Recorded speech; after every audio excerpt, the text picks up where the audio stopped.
Tuburan sa panalangin. Kini nga programa gimugna sa East Coast Gospel Mission. Alas 6 hangtod alas 6:30 matag adlaw. Aron ikaw matabangan nga maangkon ang tinuod nga kalipay, katagbawan ug kasiguruhan sa kinabuhi ug nakahatagan sa kasulbaran ang naghinapin ng mga kabalaka, problema, mga pangutana nga sa dugay ng panahon nakahasol pag-ayo kanimo.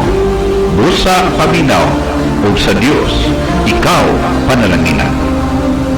Maayong adlaw sa tanan, nalaygon ng Diyos sa usab sa higayon, oportunidad na padayon niya gihatag kanato, makahimo kita sa pagpamanadlo diha sa iyang talaan. Hindi karon nga higayon sa taong pagpadayon, katong niya nato mga pinaagi sa pagpangamuyo. Kanimo Diyos ng langit no, nagapasalamat nagadayon kami kanimo sa oportunidad kaya magitugot na usab ang imong balaang pulong ang madunggan mapaabot din sa kanginan o kan. Salamat sa oportunidad o ikanaga padayon sa pagpamuhat o padayon kami nagaampo, nagahangyo o Diyos. Nga ang imong balaang pulong aduna kay luna diya sa kasing-kasing sa matag usa. Specialista na nahigugma o nagasunod o naginbahin ni ini nga ministry. Padalangin ni imong pulong karon samtang pamalandungan kini. In Jesus' name. Amen.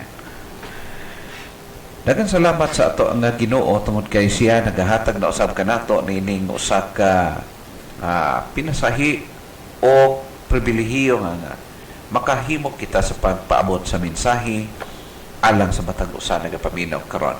Nini karon higayon adto kita magapamalandong may tungod sa usa ka topiko nga adunay realidad sa atong kinabuhi atong mabasa sa balaang kasulatan or even hangtod karon nga higayon padayon kini nga gina-experience even sa mga katawhan sa Ginoo or even sa mga tao nga wala mag-ila diha sa Ginoo. Ato nga pagatun-an karon niining higayon mahitungod sa mga butang nga diin dapat kuhaon or dapat mawala gikan sa atong kinabuhi. And kana nga butang mao ang sala. Sin needed to be out of our life. Sa matag usa kanato higala, kinahanglan ang sala, ang dili maayong butang nga naa sa atong kinabuhi, naa sa atong kasing-kasing nga kinahanglan kini mapagawas o matanggal, makuha gikan kanato. Kay nga naman aduna kana siya dili maayo nga maidulot diha sa atong kinabuhi. Sin needed to be out of our life or out of our lives sa matag usa sa tanan nga nagapaminaw karon. Ang sala usa siya ka target, no? Sin is a devil's fiery dart always aiming to everyone as his victim or to everybody, to all as his victims. So, ingon nga ang kalaban sa Diyos mo ang devil nagasige siya o pangtiro, no? Gina-target niya ang iyang mga biktima matag usa or ang tanan as possible. Anyway, kung imong tan-awon ang biblical record ato makita igala nga sa sinugdanan palandaan iya nang na igo or na biktima ang tao, ang human race, sugod pa kay Adan o kang iba na biktima niya nga makakumitab og sala. O kita gikan kang Adan kang iba og hangtod kanato karon apil kita nahimo kita nga biktima niini og hangtod karon padayon pa siya sa pag-target sa iyang nga fiery darts sa matag usa o even posible ikaw karon nagapaminaw maging biktima usab niini. Some positive reasons why we need to get sin out of our lives. Ngano unsa ang mga positibo nga mga rason nga dapat ato timan-an hibaluon nga ang sala dapat maipagawas, matanggal nganhi sa atong kinabuhi, or dili man perfectly, at least ma-minimize nganhi sa atong kinabuhi. Ngano man, unsa man ang mga rason? Because we want to please our God. Kung gusto ta nga malipay ang Ginoo sa atong kinabuhi, then enough na siya nga mahimong motivation alang kanato nga ang atong Dios nga gialagad magakalipay or malipay sa atong kinabuhi. Because we want to please our God.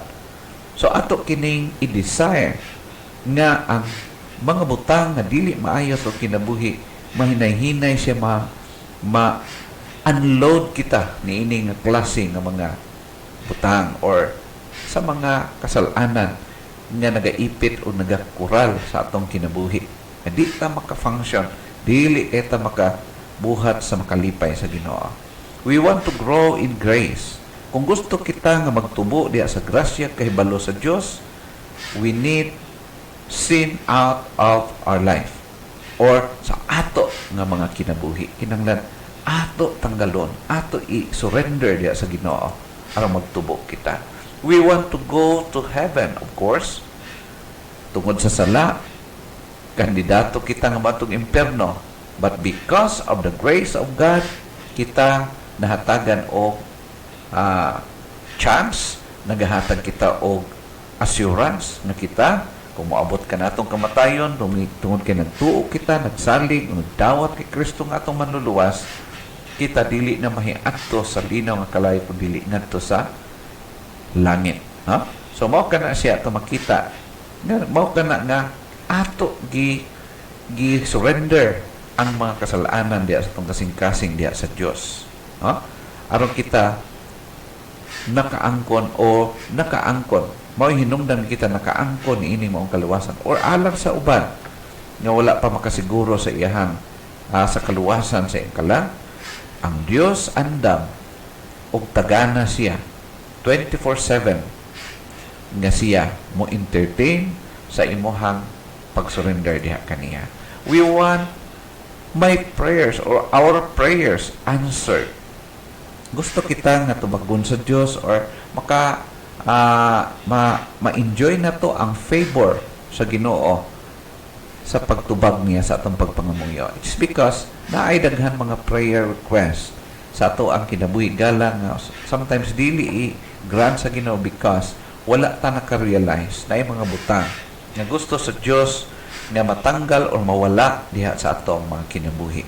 Or we want to be free from any guilt or ni anang guilt feelings nga nagasistorbo kanato while naga-serve kita sa Ginoo tungod kay daghan kitag mahuna-hunaan, mabalikan ng mga butang wala siya nagakalipay.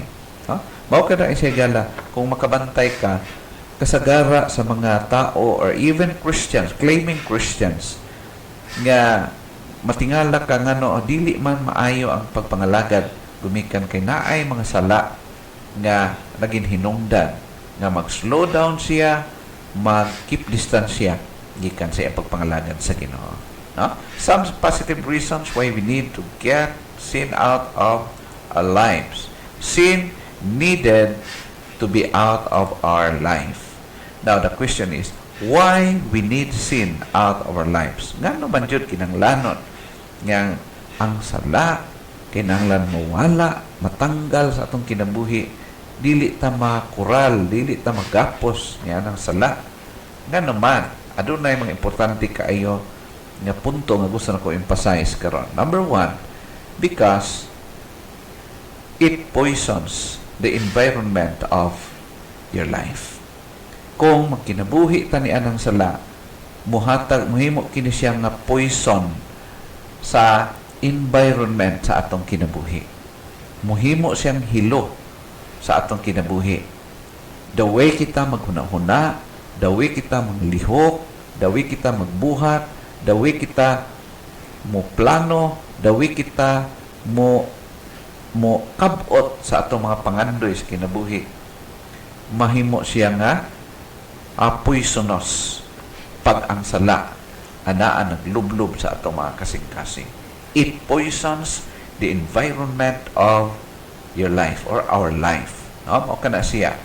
According din sa Mark chapter 5, verse number 1, starting sa verse number 1, up to verse 20, kung imong tan-awon kining passage atong pagatan-awon karon. Verse 1 nag-ingon, they arrived at the other side of the sea in the territory of the Gerasenes. Just as Jesus stepped out of the boat, a man with an unclean spirit came out of the tombs and met him. So, one day nga si Ginoong Jesus nagtabok siya sa dagat or sa tubig. Pagtabok niya, nagsangko siya, dunggo siya dito sa Gerasenes or Gerasenes. So, ato makita dito sa usa ka specific lugar. Ato makita pagsulod niya sa boundary, nasugata siya na encounter niya ang usa ka tao nga na demon possessed o usa ka unclean spirit. Nagikan nagpuyo sa lubnganan for a long period of time. Ato makita dinhi ang sumala sa atong mabasahan dinhi sa atong account that Jesus met out of the tombs a man with an unclean spirit. Na demon possessed siya. So ang demon possession higala is real. Makita nato even before o visibly atong mabasa sa Bible, makita nato ang mga pagpamatuod or even today. Sige pagyapon kini pagpanghitabo, si ana pagyapon kini nagahimo og daghan mga damages sa kinabuhi sa mga tao even sa atong panahon karon. Now, sa lahi nga mga pamaagi o lahi nga mga technique naghimo niya nga siraon dauton ang tao. Ato makita dinhi unsa ang gihimo o nahitabo sa usa ka demon possessed man, unsa ang gihimo sa evil spirit ngadto kaniya. Ato makita the devil was trying to destroy or to damage his life. Imagine higala kining demon possessed man nasudlan siya unclean spirit. Number 1, ang iyang pinuyanan dito na sa menteryo, sa mga lubnganan, dito na sa kamingawan. Wala na siya kaon-kaon or nahimo siyang bangis, nahimo siya nga mga nagapang-afflict siya o mga tao kung naay makaadto sa iyang area. O kung ato makita, nahimo ang lugar nga gipuy-an nahimo nga kahadlukanan kay nga lugar. No? Mao kana siya ato makita ang social nga status niini nga maong tao naguba, ang iyang pamilya nahimo siya nga gisalikway na, wala siya tao nga mapuntahan, maamigo or maduulan kay ngano man nagapanakit siya. No? Mao kana siya ato makita nga giguba sa devil ang iyang kinabuhi. Na mao kini siya ang pinaka-purpose sa evil spirit nga nagasulod or nagpossess kaniya. Ato makita as we see, kung moingon kita, if you say yes to sin and the demons of passion and greed and vice, you start to notice that your surrounding are poison. Ang devil as of this time higala naa siya daghan kay mga trick, daghan siya mga pamaagi aron nga ang tao iyang gubon, aron ang tao iyang i-damage. Once nga ang usa ka tao engage siya sa pagkinabuhi diya sa sala, wala siya nakabantay nga ang devil nagatry sa pagdistroso sa iyang kinabuhi. Gubuon niya ang kinabuhi sa tao, gubaon niya ang karakter sa tao, ang attitude sa tao, i-damage niya og samot, kay damage na mandaan, kay kitang tanan makasasala man, pero once nga ma-possess pag niya ang tao, much more ang iyang himuon na damage. Now, ato makita nga mawad-an ka og friends, mawad-an ka o tama nga mga ginabuhat dili na nimo mahimo ang dapat. Mamali na ang imong pagkinabuhi. Dili na masubay sa insakto nga klase nga pagkinabuhi. Mao makita nimo. O usually makita na to kini dito sa mga tao nga nalulong sa mga klase-klase nga mga bisyo sa kinabuhi. Sad to say nga mao kana siya ang makita na to as a manifestation or effect sa mga trabaho sa devil or evil spirit diya sa kinabuhi sa tao. Mausab iyang lingwahe, mausab the way siya maghuna-huna, the way siya maghimog desisyon, mag-decide o mga butang, magpili sa mga butang, and so on and so forth. Panahon nga mo give in siya, magkinabuhi siya diha sa sala. Mahimo siya ang iyang mga aksyones mali. Mahimo nga dili tama. Why we need sin out of our lives? Ikaduha, because you cannot control it. Hinumdum mo na to. This is the reality. Once nga mo engage ang usa ka tawo sa sala, maglisod na siya control ni ini. Usahay, magunahon na ang tao, gamay raman ni, kaya ko rin kontrolon, akuan lang. Pero sultian ko ikaw igala, sa inay-hinay, kanang sala, nga nakatapot diha sa imong kinabuhi, mugapos na sa imong kasing-kasing, gapuson kaniya o totally i-control kaniya sa kalaunan. Because you cannot control it, dapat ang sala tanggalon, kuhaon diha gikan sa atong kinabuhi. According sa verse number 3 sa Mark chapter 5, tingnan, he lived among the tombs, and no one could restrain him any longer, not even with a chain. Bisag unsaon pa nila ang katong na demon possess, ilang gapuson o mga kadina, pero kusgan kay siya. Ang mga kadina igo lang niyang buktuon, igo lang niyang pambirahon. Kung igapos siya, kaya niya makaligtas tungod sa iyang pagkakusgan. Kaya niya nga isurpass bisan pagpila ka tao ang magpugong siya. Walay maka-restrain sa iya, walay makapugong sa iya. In verse 4, he had often been restrained with shackles and chains, but had snapped the chains apart and broken the shackles in pieces. No one could tame him. So, ato makita na walay makatim sa iyaha, walay makapugong sa iyaha, walay makapaluya sa iyaha. Ato makita na grabe ang clean spirit na sa iyaha. Kung imong basahon ang whole account igala from verse 1 down to verse 20, makita na to igala nga nganong kusgan ka siya tungod kay nagsulod ni ini nga tao mao si Legion. Dili lang usa ka evil spirit but grupo sa mga evil spirit na control diya siyang kinabuhi. Tawag siya Legion. Sumala pa sa mabasa na to. When a person say yes to temptation or to the devil, they will automatically takes the control of his life. Once nga mo give in siya, makontrol siya ni ini. Mo nang ginaingon ni Gala, sama sa poison, sama sa hilo. Ang tubig na lipyo, once nga mapatakan kini o usa ka patak sa hilo, mahimo siyang poisonous ang kinatibukan. Mao kana siyang bad effect. Once nga mo say yes kita sa temptation, magkapos ka o di ka na basta-basta makaligtas niya na. No man could bind him, even with chains. His heart, his desires, his actions, his words were out of control. He himself could not get control over them. So ato makita igala, makita na to din sa usa ka demon-possessed man, dili basta-basta ang yan na experience. Dili lang usa ka adlaw, usa ka semana, usa ka bulan uli. Long period of time. Nga gidistroso ang iyang kinabuhi sa evil spirit. He did things not because he thought they were best, but because he was a slave to it. Mao kana siya ito makita.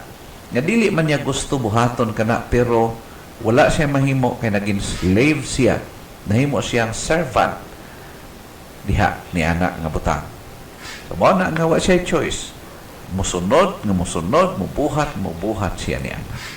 Ha? It's like playing a tug of war diya sa kinabuhi sa tao. Mura bitaw na kinabuhi ta sa nag-apil ta dula na tug of war. Unsang realidad nagkakita mo? Every time you say yes to sin, the temptation we are surrounding, grabbing that. Pag maingong kag yes ni ana nga specific sin, ang tentasyon nagpalibot sa imuha o nagabira sa imuha. The devil immediately takes up the slack. Gunitan din kaniya, itrap din kaniya, biktimahon kaniya. Every yes is a loss of control, a weakening of your control. Every time nga mo give in ka sa mali, magkaluya ka, magkahina ka, o anam-anam ka, o kabira sa kalaban. Inch by inch, devil takes the control of the rope. Magunitan na niya, o magkaanam-anam siya kakusgan, mag-anam-anam o kakusog ang force ngayang ma-exert pagbira kanimo once kada panahon nga yes ka sa mga butang nga dili tama. It is fun, you enjoy it. At first abi nimo nag-enjoy ka, exciting siya, something nga nag-engage ka ni anak, excited kay ka, mabalhin ang imuhang joy, mabalhin ang imuhang enjoyment o ang interest, wa ka kabantay. The devil finally will have you and will deliver you to death blow. Panahon nga nakuha na gyud ka, nagapos ka na, maunang panahon nga natumba ka na o wala ka na capacity nga mag-dili niini. Totally defeated ka. Kana siya ang kinabuhi na to. Once nga mo say yes kita sa mga butang nga dili tama. Why we need sin out of our lives? Number 3, because it destroy yourself and others. Tungod kay kini mo distroso sa imong kinabuhi personally and even to those around you. Mo distroso siya. Sigurado nga mo ay andaagi siya ginatawag ng bad effect. Dili lang sa imong sarili, kundi ngadto sa uban, maapektuhan sila. According sa verse number 5, ingon siya dinhi, night and day, he kept screaming among the tombs and on the mountain sides and kept cutting himself with stones. So, unsa ginahimo nining demon-possessed man? Magsuroy-suroy siya dito sa kamingawan, dito sa alumnganan, sa mga kabukiran, o ang iyang ginahimo, magsige siya o samad-samaran niya ang iyang lawas, iyang dukdukon, iyang ikat, pinaagi sa mga hait ng mga bato na iyang makaplagan. So ato makita igala, anak ka worst nga master ang devil. Pag ang devil take control diya sa kinabuhi sa usa ka persona, ang iyang aim lang yun, gubaon niya physically ang iyang na-control o gubaon niya even ang destiny. Dili niya gusto nga makalingkawas ka na nga tao, makadangop sa Ginoo. As possible, gubaon niya o himuon niya ang tao dili na magamit para sa kamayaan sa Ginoo. Sama ni ini yang usa ka demon-possessed man, before siya naka-encounter kay Jesus Christ, makita na to nga wala gay useless good ang iyang kinabuhi, no? Na damage. Ato makita that the devil's goal is always to destroy the human body, the human testimony, the human life as well. Making sure a person could no longer be a threat to his devilish kingdom. Di siya ganahan nga ang tao mahimong threat sa iyahang gipundar nga kingdom. Dili siya gusto nga ang tao gamiton sa Dios aron mag-evangelize, aron mag-reach out sa mga tao nga wala pa diya sa Ginoo. Di siya gusto nga magamit ikaw higala. Mao na gusto niya gubaon ikaw. Iya kang paundangon, iya kang distrosohon aron nga di ka na makabuhat sa gusto niya. Buhaton sa Dios sa nimo. As they seek to inhibit human bodies through which they can do more damage or damages. No? Pag makontrol na kaniya, buhaton niya ang tanan nga gubaon ang imong physical body o ang tanan nga aspect sa imong kinabuhi. Gubaon niya aron di ka na magamit, di ka mapuslan sa Dios. No? Timan-ani mo ka na igala. Kung ikaw karon nag-engage any vices, unsa nga bisyo naa sa imong karon, patago man na or dayag, ingnon ko ikaw, that's the devil's trick. Gubaon ka niya, distrosohon ka aron di ka magamit sa bulaton sa Ginoo.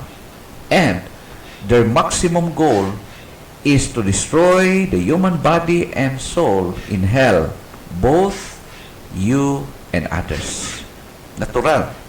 Kung tungod sa sala, nagapos ka, dili ka makaduol sa Ginoo, dili ka makarepent, dili ka makadawat kay Kristo, kay na-slave ka sa mali o sa sala, sa mga bisyo, dili ka moduol, kay hadlo kag paundangon sa imong bisyo, wa ka kabalo, nga giguba nimo imong body, or ang body nga supposed to be temple of God, and that only that, gubaon niya imong kalag. Gusto niya nga dalon ka human sa imong kamatayon, dito ka magtimpasaw sa kalayo sa impyerno. Uban niya magjuit og singgit dito sa impyerno. No? Higala, mao kini ang kaseryoso sa kinabuhi nato. Dapat timan-an og ampingan. Why we need sin out of our lives? Number 4, because it separates you from your God. Ang sala, nagasiparar ka nato gikan sa Ginoo. From the very beginning, gikan pa kay Adan o kang iba, naputol ang relasyon sa tao sa dihang ning uo si iba o si Adan sa sala. O hangtod karon, ang tao nagasuffer siya sa broken relationship with his God. Na-repair lamang kini panahon nga ang tao man ang ginulsol o ningdawat kay Kristo nga manluluwas. Apan, bisan pag ikaw restored na, nakarepent ka na, panahon nga magpakasala paghihapon ka, ma-slave ka sa sala, ang imong fellowship sa Ginoo maapektuhan, di ka ganahan mag-alagad, di ka ganahan magsimba, di ka ganahan magsunod sa kabubuton sa Ginoo. Kaya nga naman, naa ang sala nga nagbabag diya sa imong kinabuhi. It separates us from our God. Mubulag siya. Sa verse number 7, and cried with a loud voice and said, what have I to do with thee, Jesus, thou Son of the Most High God? I adjure thee by God that thou torment me not. So ato makita din sa din. Nakita ni Jesus Christ, nagduol siya, o tanaw nimo sa ubang translation, ning simba pa siya sa Ginoo, ning hapa siya, o ningon siya nga naghangi ko sa imo nga dili ko nimo ipanis sa dili pang panahon. Kaning pulong dinhi, what have I to do with thee, Jesus, the Son of the Most High God? Literally, it means, Jesus, I don't want anything to do with you. I don't want anything to do with you. I have no business with you. Jesus, wa kay labot sa akong kinabuhi, wa ko'y labot sa imong kinabuhi. Makig-divorce siya. Di siya gusto connection with Jesus. Higala nakabantay mo, nga ang tao gani nga nahigugma na sa sala, di siya gusto connection sa iyang Ginoo. O na ang realidad. Ug mao na ang primary target sa devil diha sa kinabuhi sa usa ka tawo. Gusto niya magkig-divorce ang tao sa Ginoo. People who are caught up in their sin, they don't want anything to do with spiritual things. Kasagara gyud pag ang tao makasala o labi na masakpan gyud, magbulgar ang iyang sala, ang iyang buhaton magpalamig na, magpalayo na sa Ginoo o dili siya mag-alagad sa Ginoo. Magtago siya, mupalayo siya sa Ginoo. Ano man, unsa man mahitabo nila, they don't care for spiritual things. Kabalo man siya nga layo siya sa Ginoo. No? They don't care for spiritual things. Sagad sa mga tao nga nagkinabuhi sa sala. Wala siya pakialam sa mga butang espirituhan. They don't care for Jesus. Wala siya labot kay Jesus. Some don't care for Him because they don't need Him. Dili siya magkinahanglan kay Ginoong Hesus kay murag feeling niya nga wala siya nagkinahanglan Ginoo. Buhi man ko bisag way Ginoo. Just like ni anak nga panguna-una. Others don't want to give up things. Di siya moduol sa Ginoo kay di siya gustong isalikway ang butang iyang higugma nga labag sa kabubuton sa iyang Dios. Most don't care for Jesus because He makes them uncomfortable. Pag magsimba siya, mag-alagad sa Ginoo, mura siya di mahimutang, uncomfortable siya. Lisod siya musulod og simbahan. Tungod niya ng sala nga naglumlum diha siyang kasing-kasing. No? Kasi klase nga sala. Jesus' presence convicts them of sin. Pag maminaw siya sa Word of God, murag siya ang ginaigo, ginatira. Kaya naman, may problema sa iyang sulod sa kasing-kasing. Mo na nga, kada paminaw niya Word of God, mag-guilty siya, masaktan siya o maglagot siya. When David realized the dryness in his heart, pray. Kabalutas sa story nga si David na ipanahon nakasala siya against God, then sa diha nga nakarealize siya nga marang na-dry na iyang pakitungo sa Ginoo, nag-dry na iyang devotion, nag-dry na iyang pag-worship kay God, nag-ampo siya sa Ginoo. Nangayo siya tabang. Ingon sa Psalm chapter 51 verse 12, ingon siya, restore unto me the joy of thy salvation. Restore unto me the joy of thy salvation and uphold me with thy free spirit.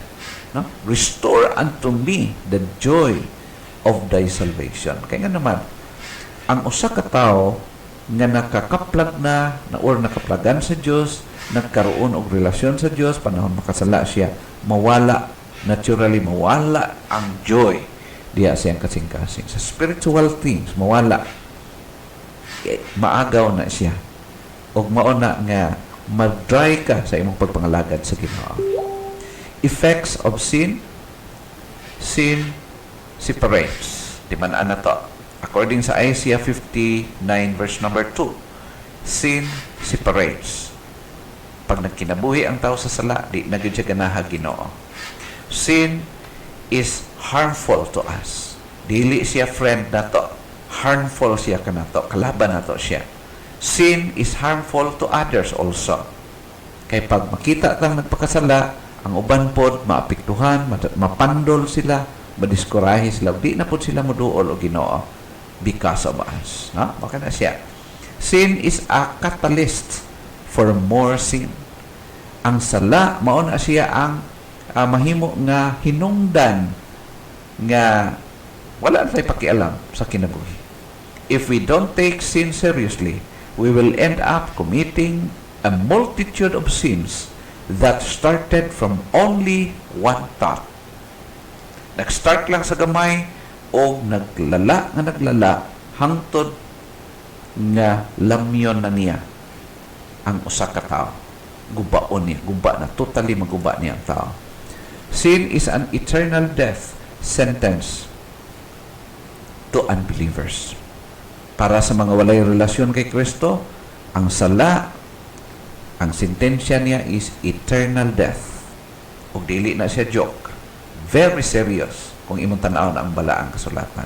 Therefore, we need sin to be out of our life or out of our lives. Higala hinaot pa nga ang pulong sa Ginoo nagapakig-istorya diya sa atong kasing-kasing, sa imong kasing-kasing gana. Ang pulong sa Ginoo seryoso nga gipaabot sa Dios kanato og nakasabot ang Dios, nakabalo siya nga kung maging victim kita niini, dili maayo ang kahinatnan sa atong kinabuhi. Salamat higala sa inyong pagpaminaw, salamat sa pagsubaybay sa tanang nagapaminaw karon sa atong nga station dinhi sa ECGM Christian Community Radio sa Baganga o sa tanan ng mga Facebook friends, sa tanan ng mga naga-follow, naga-ampo, nagapaluyo sa atong ministry every now and then. Salamat kaninyo o hinaot pa nga ang atong gamahanan og buhi nga Dios padayon siya nga magakalipay sa paghatag kanatong oportunidad nga mapadayon kini nga maong ministry. Dalaygon ang Dios og salamat sa inyong pagpakig-uban.